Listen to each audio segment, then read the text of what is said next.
Houston. Houston, we have a problem. DJ Apollo has landed. I repeat, DJ Apollo has landed at Hitmix 88.9 WEIU.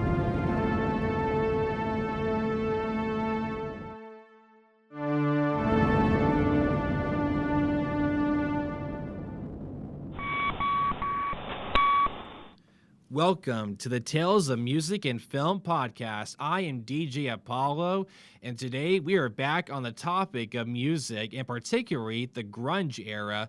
We are going back into the early 90s grunge period, and the album that I will be discussing today is a huge fave by yours truly. The album I will be covering today is Nirvana's Nevermind album, and this album single-handedly changed how I view music forever. This is one of my favorite records of all time. It's on my top 10 favorite albums, and I've listened to it from beginning to end countless times, and it's one of my favorite go-to albums whenever I'm feeling depressed. It never fails to lift my spirits way back up. So before we get into the album itself, I want to go over some basic history about Nirvana, because Nirvana is one of my favorite bands of all time. I have a couple of Nirvana posters in my bedroom, and to say that I like this band is an understatement. I love Nirvana, one of my favorite bands of all time. I love the history about this band. In just 7 years, this band accomplished so much. So Nirvana was an American rock band formed in Aberdeen, Washington in 1987, founded by lead singer, guitarist Kurt Cobain and bassist Chris Novoselic. The band went through a succession of drummers, most notably Chad Channing, before recruiting Dave Grohl in 1990. The band was active from 1987 to 1994, but then the band disbanded due to the sad and unfortunate death of Kurt Cobain. The band was inducted into the Rock and Roll Hall of Fame in 2014. So the lineup for this band, the original lineup was Kurt Cobain on lead guitar and vocals. You had Chris Novoselic on the bass guitar, and then you had Chad Channing on drums. Drummer Chad Channing left after a tour, putting additional recording on hold. During a show by hardcore punk band Scream, Cobain and bassist Chris Novoselic were impressed by their drummer Dave Grohl. When Scream unexpectedly disbanded, Grohl contacted Novoselic, traveled to Seattle, and was invited to join the band. Novoselic said, in retrospect, with Grohl, everything just fell right into place. And I could not agree with that statement, because Dave Grohl is one of my favorite musicians of all time, and he is a monster on the drum kit. So Chad left and was replaced with Dave Grohl. So you had the lineup of Kurt Cobain, Dave Grohl, and then Chris Novoselic, and that was the lineup for a couple of years. And then Pat Smear joined in around '93, and then that was when they recorded the next album, In Utero, and then he would go on to be a part of the famous 1994 Unplugged concert, and that concert was recorded 6 months before Kurt Cobain passed away. And Dave Grohl and Pat Smear would go on to be members of the famous band Foo Fighters, who were just inducted into the Rock and Roll Hall of Fame last year. And then Chris Novoselic would go on to do his own projects, and the surviving members have all made very successful careers for themselves, but none of them have forgotten their Nirvana days. Crazy enough, the remaining members of the Nirvana band occasionally meet up and just jam out together. So that's very awesome, because you can tell that the Nirvana days meant a lot to these guys. And you can tell the four of them were just really close friends, and they had a great time during those days. So that's a little basic history for you about the band. So now let's get into this album. So Nevermind is the second Nirvana album. It was released on September 24th, 1991 by DGC Records. It was Nirvana's first release on a major label and the first to feature drummer Dave Grohl. Produced by Butch Vig, Nevermind features a more polished, radio-friendly sound than the band's prior work. Recording took place at Sound City Studios in Van Nuys, California, and Smart Studios in Madison, Wisconsin in May and June of 1991, with mastering being completed in August of that year at the Mastering Lab in Hollywood, California. Written by frontman Kurt Cobain, the album is noted for channeling a range of emotions, being noted as dark, humorous, and disturbing.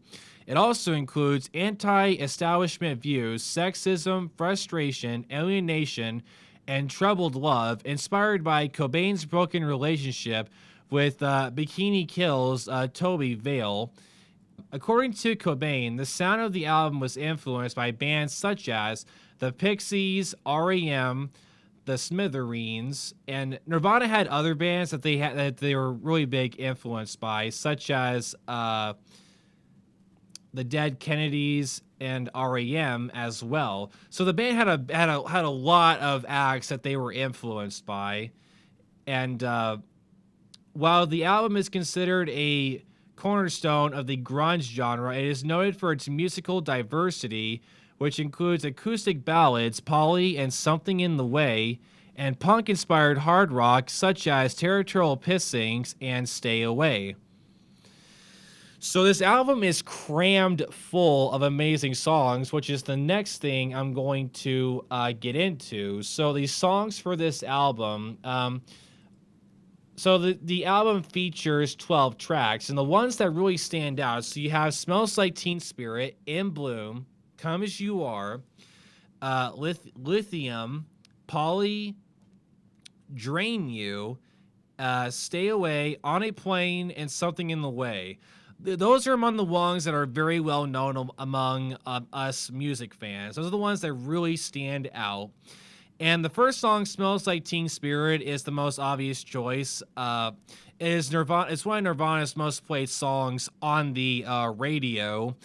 And I like this song a lot, but unfortunately I'm starting to grow tired of it because the radio plays this song all the time, and I feel like it's an easy way out.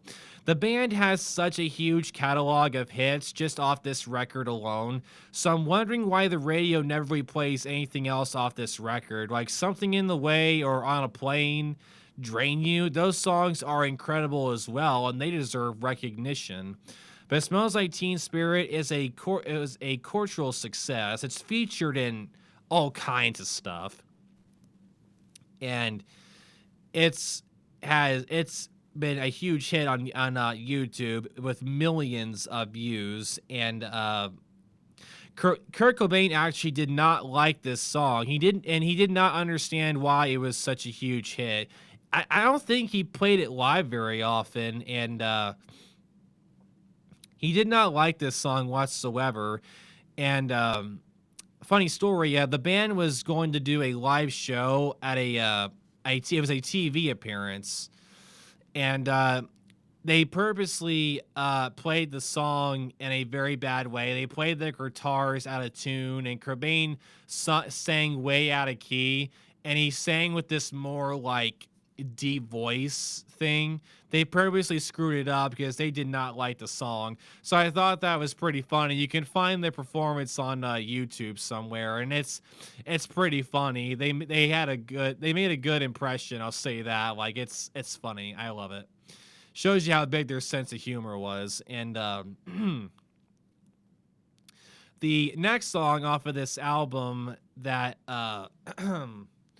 that was another huge radio hit is Come As You Are. It's another one of those songs that's extremely well known, and it's very famous among pop culture. And this song was actually featured in the famous Marvel movie Captain Marvel, which came out in 2019.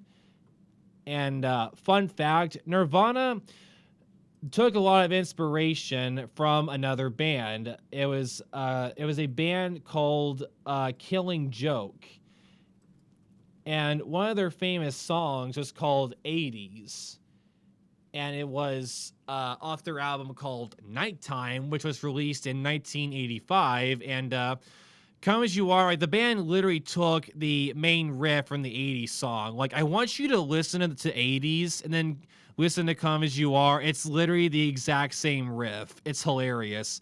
And I did not realize this until my dad told me about it. Like, he had me listen to this song, and I'm like, yeah, that's the exact same riff. But so that's Come As You Are. Amazing song. Highly recommend you look it up. It's one of my personal favorites. And it's one of those like lower tone songs, but I love the lyrics in this. It's very deep. And the message that I get from this particular song is that be yourself. Like, don't be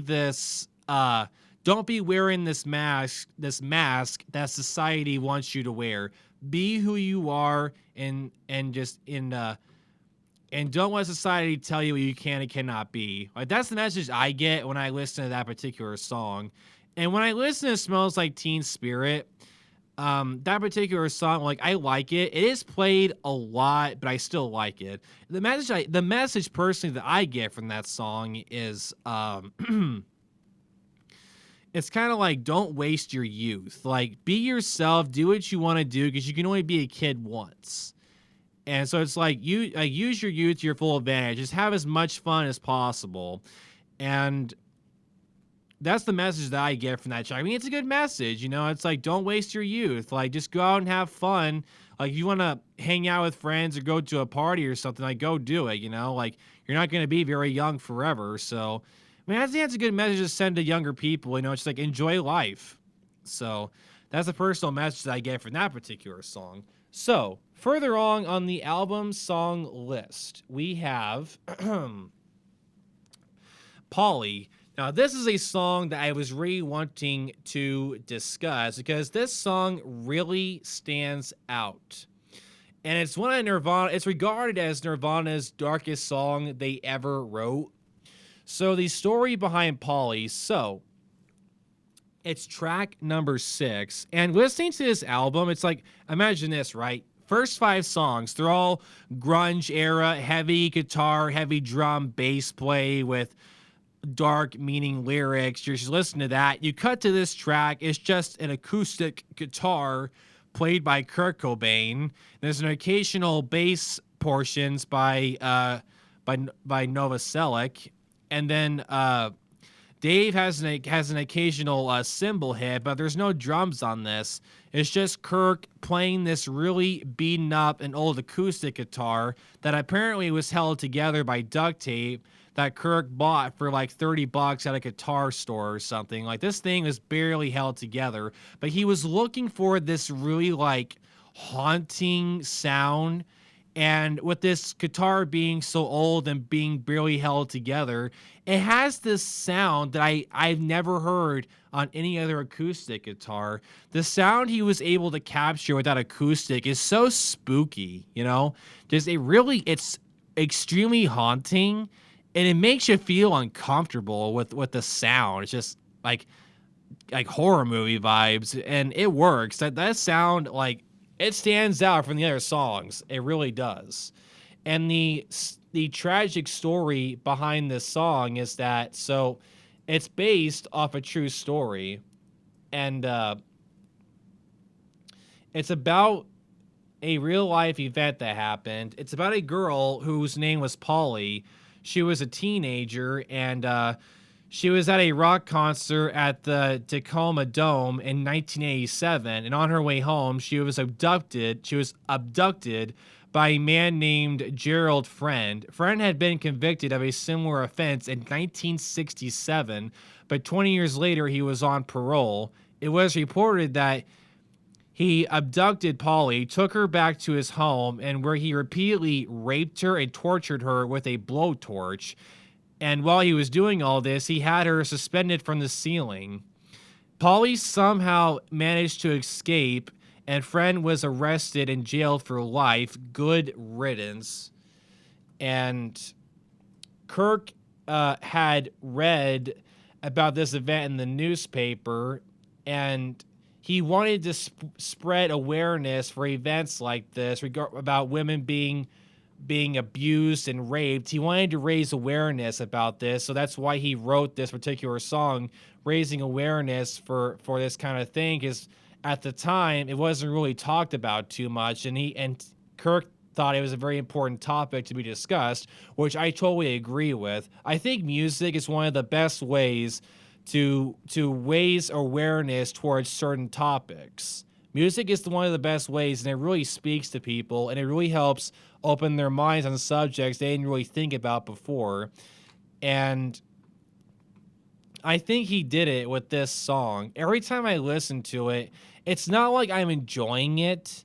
This isn't a song that you listen to enjoy. You listen to really think about stuff, about how not everything in the world is happy sunshine. The world can be a very dark place, and there's a lot of bad people. And this song, to me, reminds me of that. And the sad reality is, like, Kirk was really disappointed with how the song was received from people. Like, a good example, right? So he performed Polly at the Unplugged concert in '94. If you pay attention to his facial expression when the song's over and everybody's cheering, he's so disappointed because it's like the crowd wasn't even listening to the message that he was trying to say with the song. And I'm with him on that. I don't think people were really listening to the message he was trying to send with that song.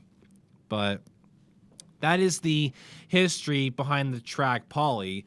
Now we cut to the next song, which is my personal favorite off of this record, and that is Drain You.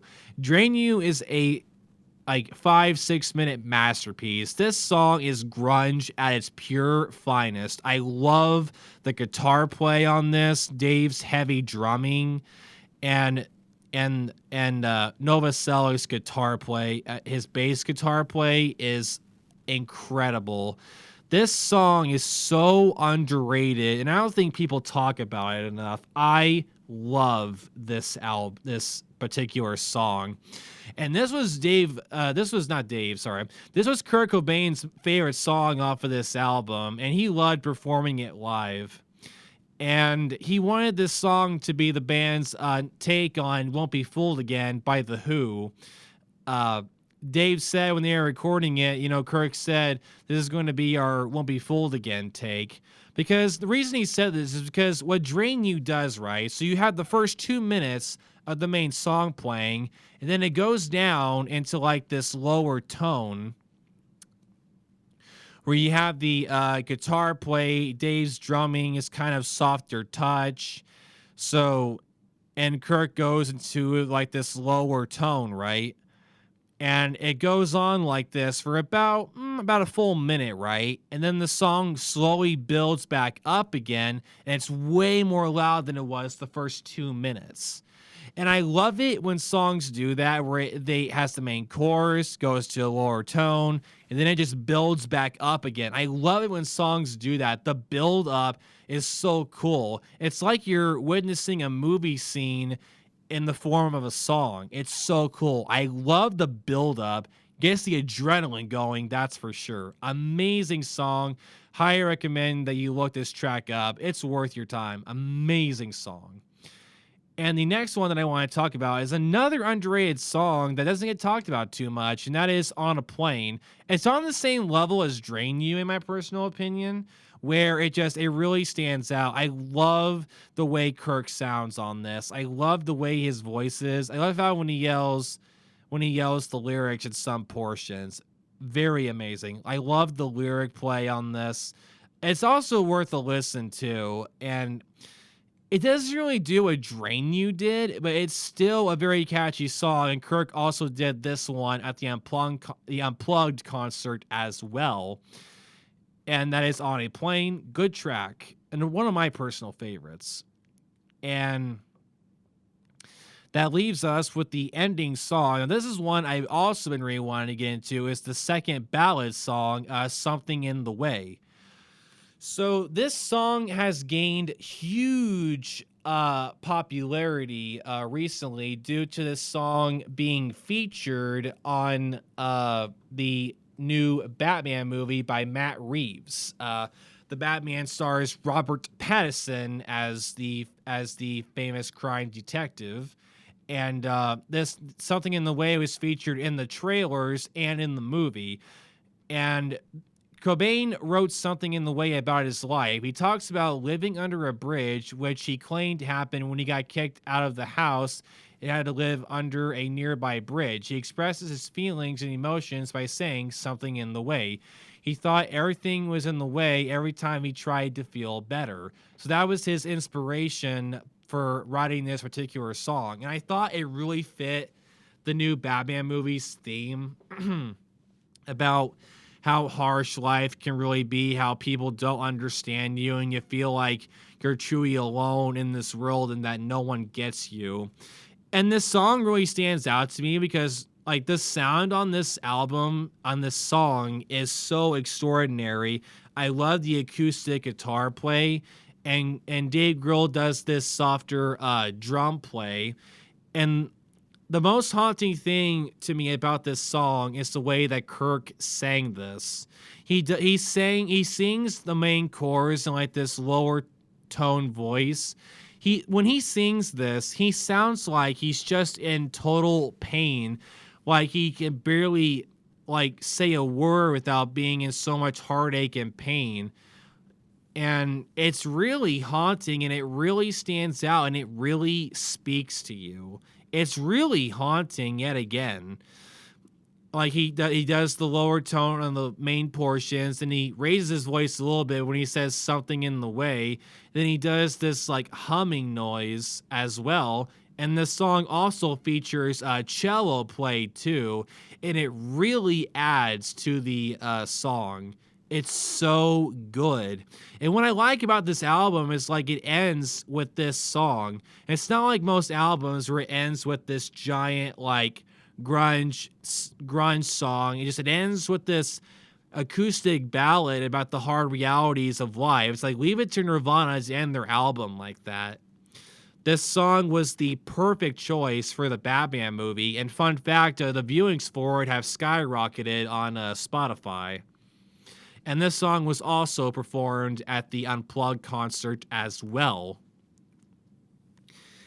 And honestly, that really does it about the songs themselves on this album. And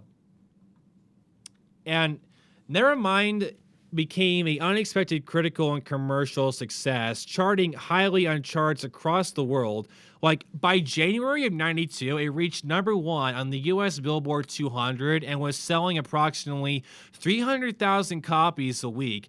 The lead single, Smells Like Teen Spirit, reached the top 10 on the US Billboard Hot 100 and went on to be inducted into the Grammy Hall of Fame, and its video was also heavily routed on MTV. No big surprise there.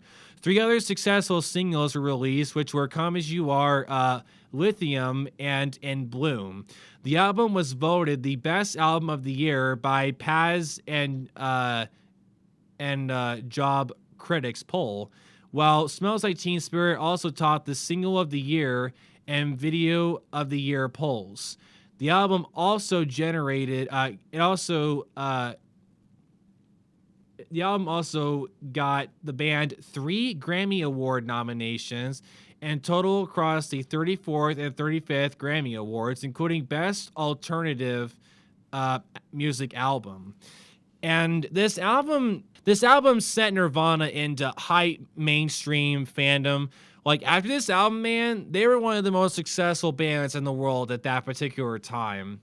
Nevermind, its singles success propelled Nirvana to being widely regarded as the biggest band in the world, with Cobain being dubbed by critics as the voice of his generation, which is one of the most truest things I've ever heard.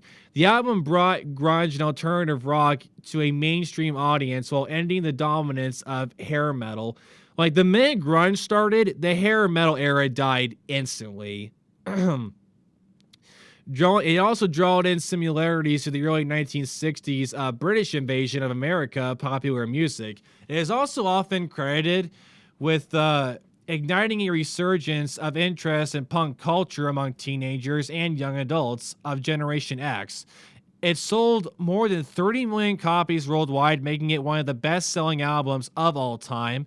In March of 1999, it was certified diamond by the IRAA, among the most acclaimed and influential albums in the history of music. It was added to the National Recording Registry in 2004, as a critical and historically important album, and is frequently ranked on lists of the greatest albums of all time.